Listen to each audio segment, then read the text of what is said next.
So yan mga bossing, good morning. Dito muna ako mga bossing. Maghihintay tayo kung may dadaan na bao-bao. Dito muna tayo mga bossing. Maghanap tayo ng TBS o Tricab. So ito yung nag-viral sa akin na video dati sa lugar na to mga bossing. Ito yung handurumog. Ito yung handurumog mga boss na mayroong kikik.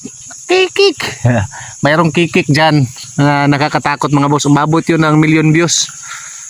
Kasi parang may tumatawa na dalawang babae dyan mga bossing sa itaas. Kasi dito mga boss pagkagabi madilim kasi ito. So, mayroong mga kwento-kwento kaya daw may kikik dito mga bossing.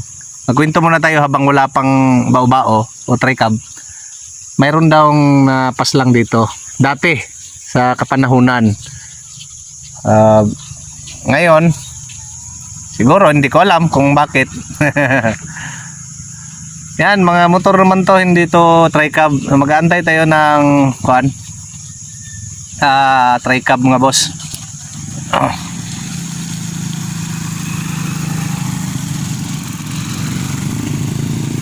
Pero sa ngayon mga bossing wala na nagparamdam sa akin. So 2 taon na rin ako mga bossing na padaan-daan dito every 8 ng gabi. Mas natatakot pa nga ako mga bossing pag sa ngayon dati mga boss natatakot ako sa kikik. Pero ngayon hindi na nagpaparamdam mga boss simula nung nag-viral yung vlog natin.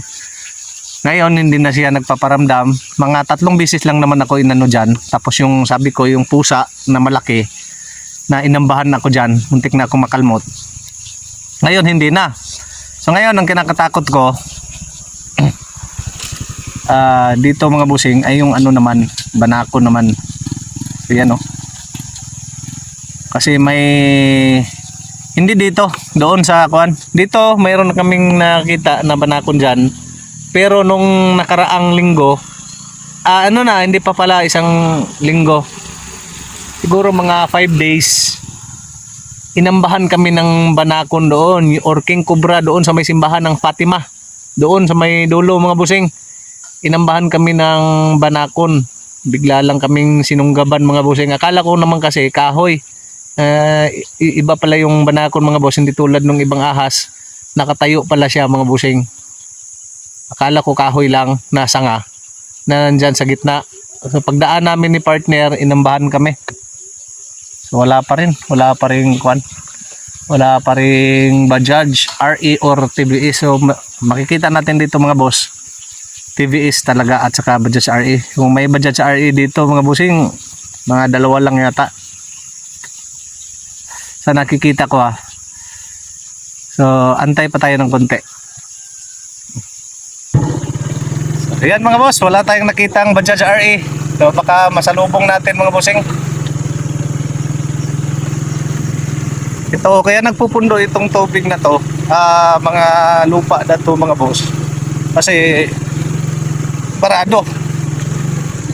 Sa may imburnal dyan, maraming kasi damo. Kaya napupunduhan ng maraming bato dyan. Grabe kalakas ng hangin kagabi. Pero dito, sa Linda sa Barangay Linda, pero dito wala masyado, hindi masyado malakas. Pero doon sa Barangay Linda, nagsisitumbahan yung mga puno doon. Dito ulan lang at saka kulog. Baka may masalubong tayo na minsan nakakasabay ako. Pag hindi ako nag-video, maraming tricab.